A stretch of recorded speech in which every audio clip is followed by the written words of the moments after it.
வணக்கம்.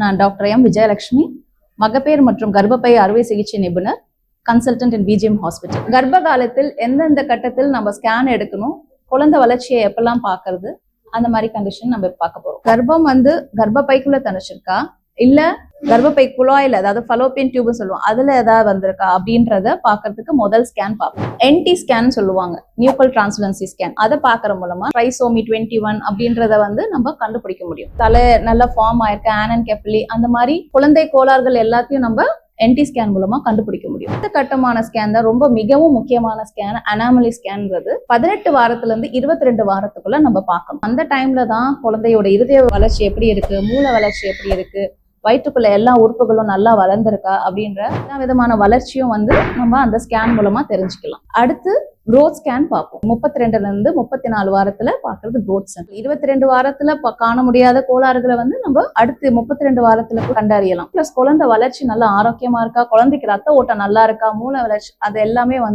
நம்ம 32 to 34 வார ஸ்கேன்ல பாத்துக்கலாம்.